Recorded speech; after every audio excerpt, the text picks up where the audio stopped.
Leather Rokk here. Welcome to my channel. So, imagine you got invited to a Hanukkah party, and say you mostly don't know people, and you kind of have to be a little bit more covered up than you usually do. Well, this is my look, and give you a better look at what I'm wearing. I think you saw. And these pants, my father got them for me years ago. Give you a close-up look of the sequins, and the legs are so long on them that I have to wear them with high heels, otherwise they're too long, and God forbid I should take them to a tailor or something. But I'm going to tie my hair up so we can show you how I came up with this makeup look. And one of the things that I wanted to do with this look specifically is I wanted to dig into some of my single shadows. And I also wanted to use this one particular palette that I have, which I'm going to show you, which I don't care for that much, actually. I don't care for it because it has a whole lot of colors that, for me, are kind of impractical. It is by Ardell, and it's called the Pro Eyeshadow Palette Shimmer. And if you know me at all, you can kind of guess why this palette might not be my favorite. So I'm working with mostly this palette here, but two other colors, and I try to come up with something that matches everything. And I'm going to show you this necklace. I'm sure that you watch my videos, you've seen that before. Now, first thing we're going to do is let me take a sip of tea here. Take my oil, and here, hopefully I didn't forget anything this time. I really hate it when I get started doing a video and I realize that I forgot something, and I think I was good this time.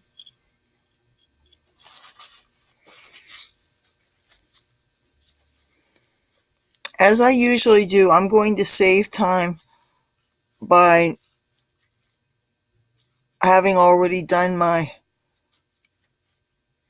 foundation and my eyebrows, and I did a few things with my makeup technique that are a little bit different than what I usually do. And as I apply them, I'll explain to you why.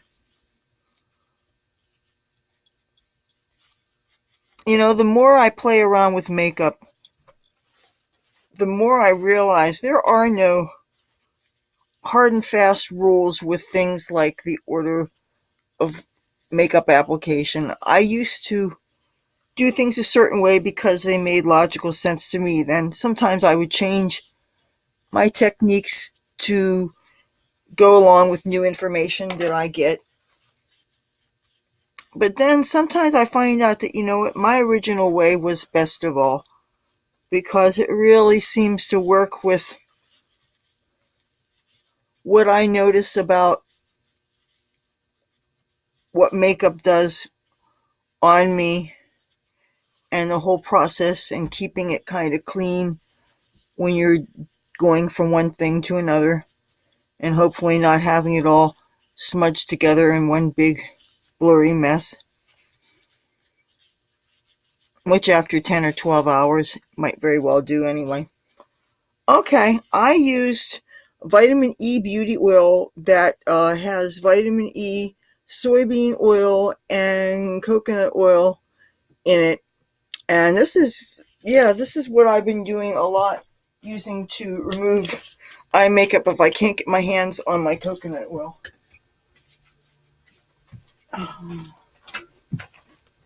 This is the bag that I use to decide that I put my foundation and anything for the eyelid.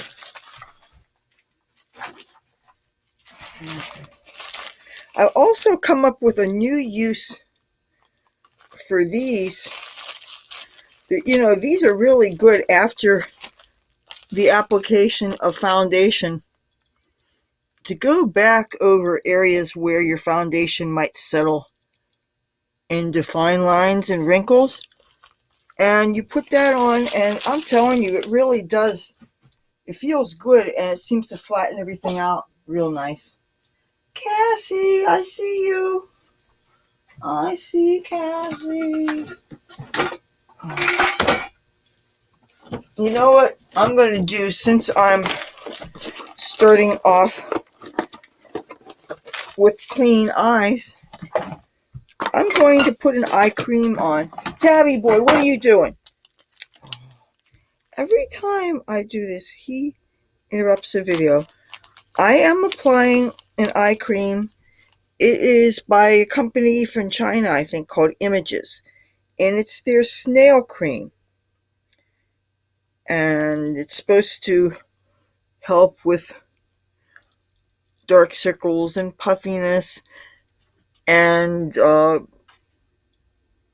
snail secretions are supposed to help with acne, which kind of seems weird you'd have that around the eyes, because I don't think acne around the eyes is a thing. But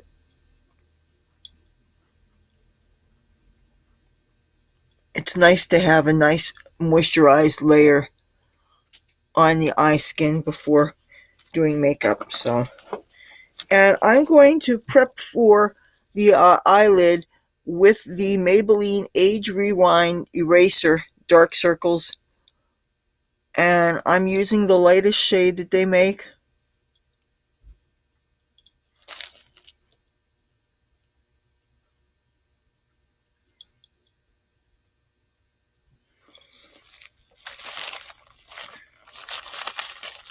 See, I store it right in with this.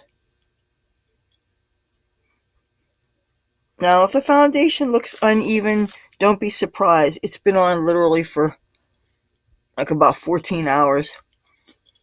So I should have done this right before filming, but guess what? I didn't. So as it is, I hope I don't stay up so late. I have to get up early in the morning. This is always going to be fun. So this is my eye prep. And, oh, I hope I don't make a mess. Cassie the cat. She's in the window. Tabby boy, you better be good. This is the foundation that I'm wearing all over my face. This is the L'Oreal True Match in the color W1 Porcelain. I could touch up a little bit more to it. I'm not sure that I want to. Maybe just a little bit up here.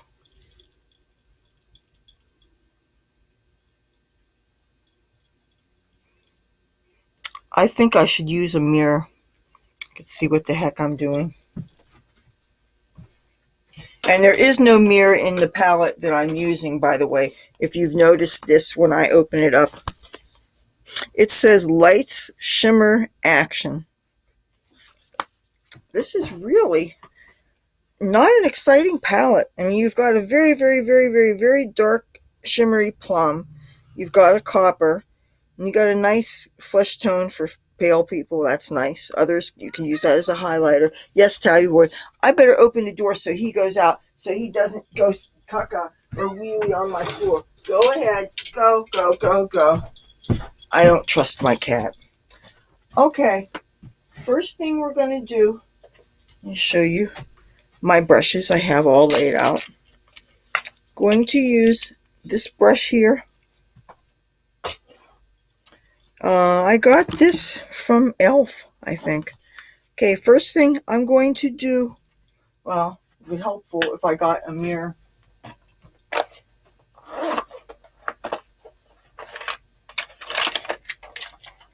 Okay.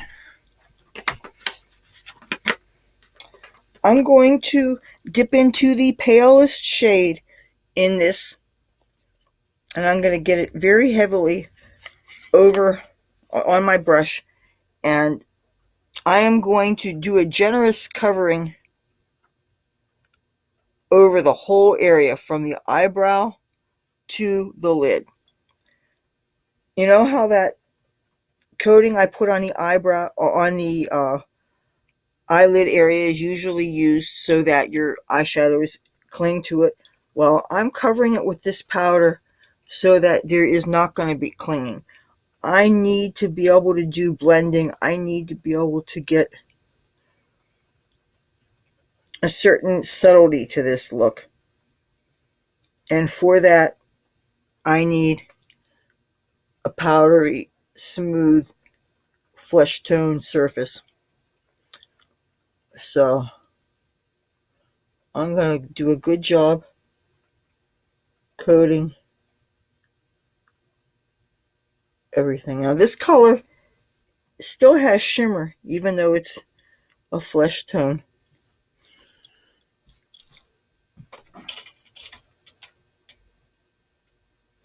Second color we're going to use, I'm going to use a C brush. And this is another e.l.f. brush. I paid $1 for it. And I'm going to go into the gray color right here. And I'm just going to tap the very tip of the brush. I'm not going to put a lot of it. I'm going to tap off the excess. Get a good look in the mirror here. I'm going to focus on the brow bone. I'm going to use the skinny part of the brush. I'm going to go just above the crease.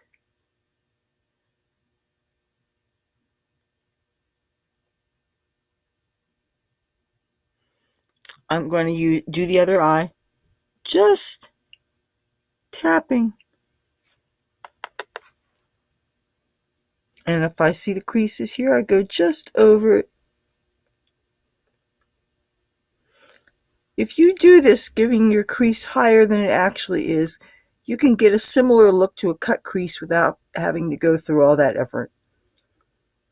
A lot of people, you try to do a cut crease and you'll find the friction in your eyelids causes it to smear in a couple hours anyway. So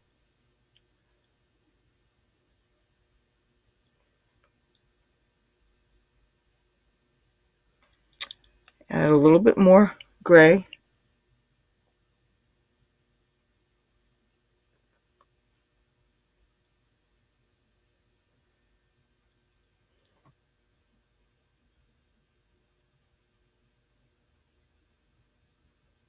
Oh, you know what I did? Different order. I want to stop what I'm doing. Hold on a second. One thing I did different with this makeup than the order I often do. I actually started with mascara as soon as I did my foundation. I did mascara before doing my eye makeup, my eyeshadow. I did that because so many times when I do mascara, it just smears over the lid and it ruins everything. This, by the way, is possibly my absolute favorite mascara, and it's not made anymore. It's by B&H Cosmetics. It's their Fierce Volume Extreme. I love this. Look at this brush. It's like it's designed to catch every tiny little lash and make something out of nothing. I'm very impressed with it. Cassie! I see Cassie. Cassie left and she's probably not going to be back. Cassie. Yeah, she's gone. Yeah, this time in the morning, she leaves. She goes down the hall and I don't see her till the morning.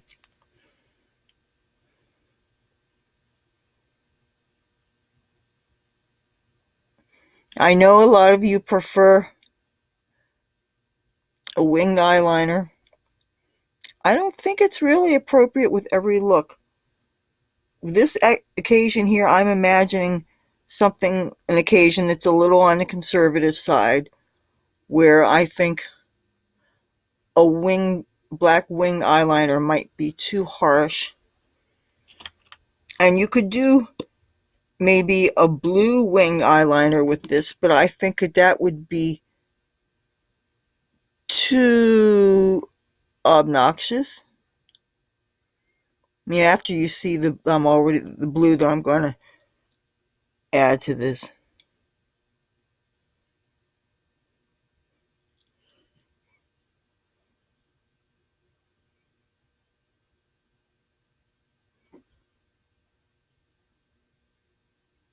One of my biggest pet peeves with mascaras, and with eyeliners for that matter, is when they smear. I'll have mascara or an eyeliner will go smear up in a crease, and it'll totally mess up my makeup job, and that just drives me nuts. I think it has something to do with the moistness of the foundation. You figure you're putting foundation on top of a bunch of layers of skincare and then SPF on top of it. And even if you did the makeup at nighttime after you washed SPF off, I think technically you'd still probably have that SPF layer on.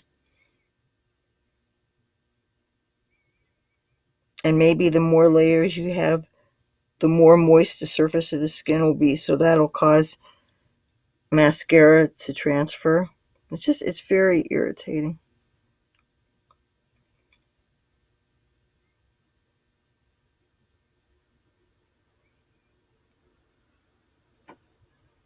And then I find if you do something like a powder, using a setting powder underneath your eyes, and that just makes the smearing even harder to correct.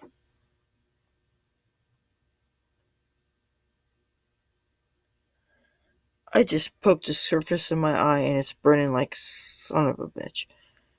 Oh, ouch.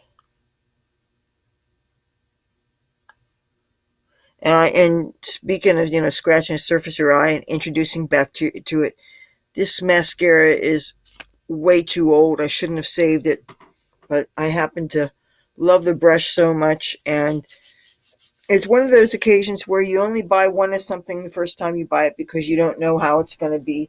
And I ended up loving it, and they haven't made it since. They have another formula they're selling now, but um, I don't know if I'm going to take my chances on $8 on a mascara. Just because one formula from a company was great doesn't mean you're going to like another one. Uh,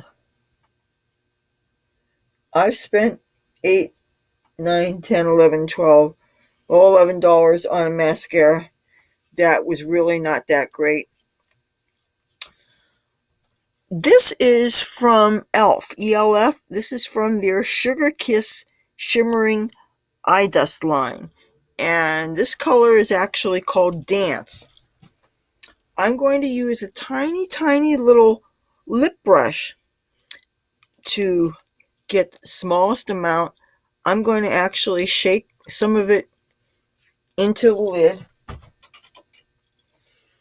and I'm going to touch, tap. Where's that mirror?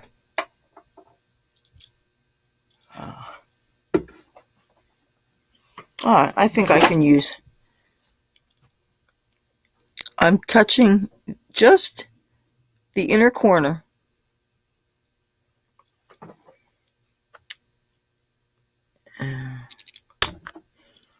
Just the inner corner.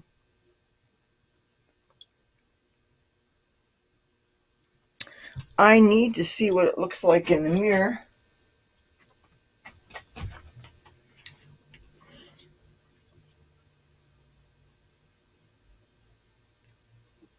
Just so that you see the effect. The idea is to not be hit over the head with an obnoxious punch of blue.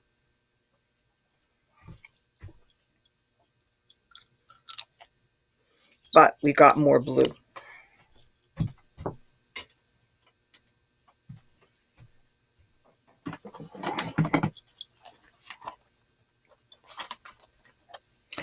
This is a color made by Hot Topic. Years ago, I got this. I saw it on the clearance rack. And it was from their Duo Powder eyeshadow line. And it's really cool. It has a skull and crossbones on it. And this says Duo Powder Blue/Purple. The purple I since used up. The blue I don't use nearly as much as purple, so I can't show you what the purple was. But this is the blue. And I'm using a B&H Cosmetics brush, one of my favorite eyeshadow brushes. And this is either the i7 or might be the small crease brush or something. I'm going to touch just the tip into it. I don't want to knock your head over. Look. And, oh. Wait, before I do that, I want to go back into this Ardell Light Shimmer Action Pro eyeshadow palette. I want to go into the black with another C brush. Just want to touch. Now, gonna go make a slash.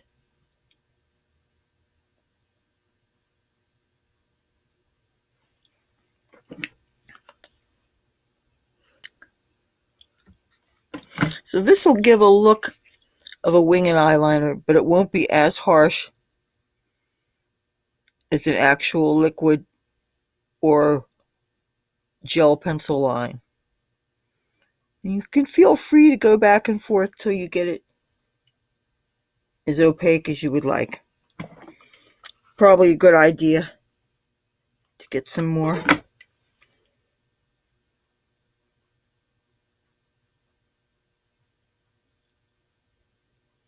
Make it skinny and make it fatter as you get close to here.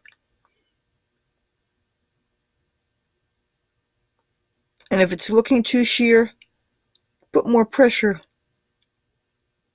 And try to make sure that it hits the actual corner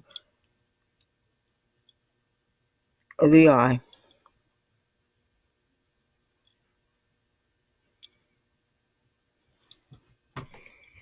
Now, if you want to intense up the crease, touch some of that black up in here. Don't go too far in. Just go like this and then sweep it. And then blend a little bit like this. Blend. Now I'm going to take a look in this.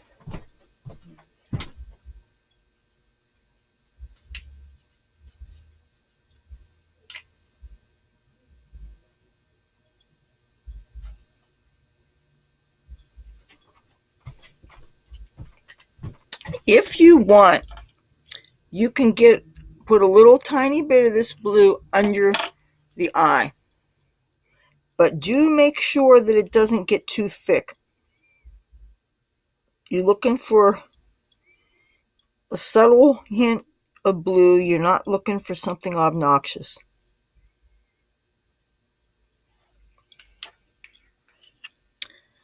I know I could have found a blue pencil and I could have done this, but a lot of times pencils have very limited life,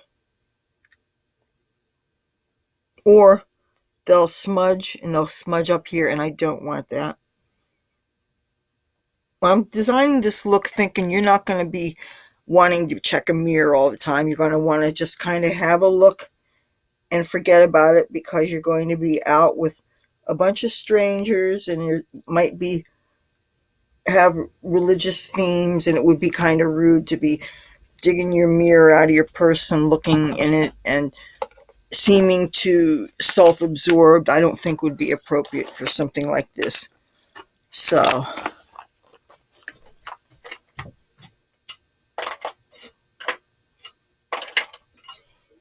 now I didn't wear an opaque lip color. I actually used a lip gloss that was from that Ulta Beauty set that I got, that was for $19.95. It was actually marked down $10, but it's a shiny lip gloss, and it says Shimmer Pearl.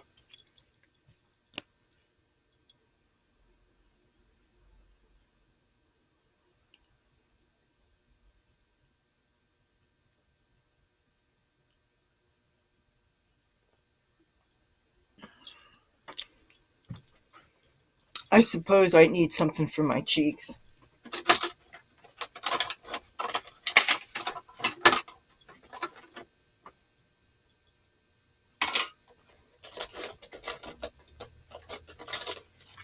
I'm going to use the palette that came with that.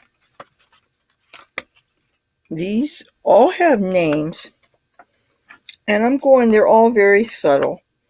And I'm going to use the center bronzy, creamy, shimmery, but not knock you over the head color.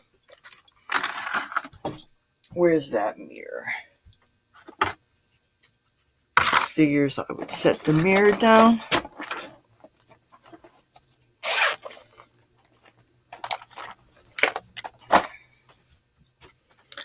One of the things I like to do if a brush is real fluffy and I want to angle it more, hold the brush at the base between the thumb and the forefinger, and that gives you more of a sharp angle. And if you want to get this with your cheek color, you can do that.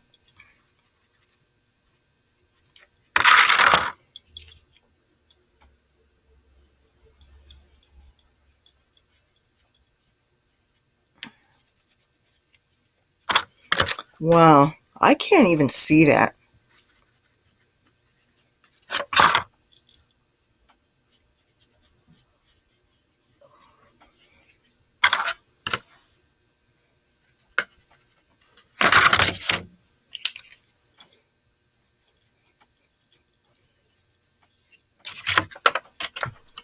I got some powder on my computer.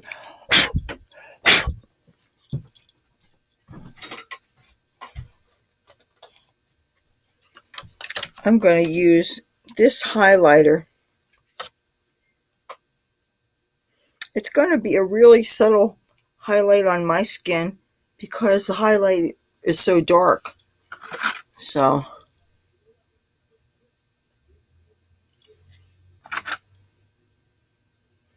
and I'm using a fluffy blender brush from B&H Cosmetics for my highlighter application.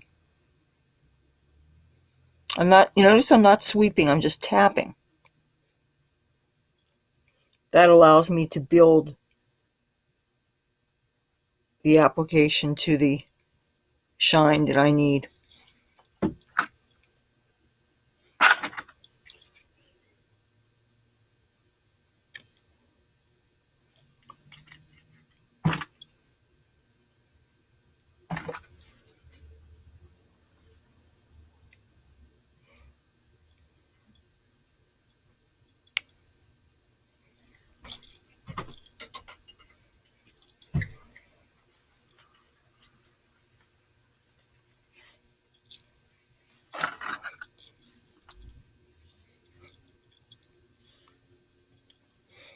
What do you think?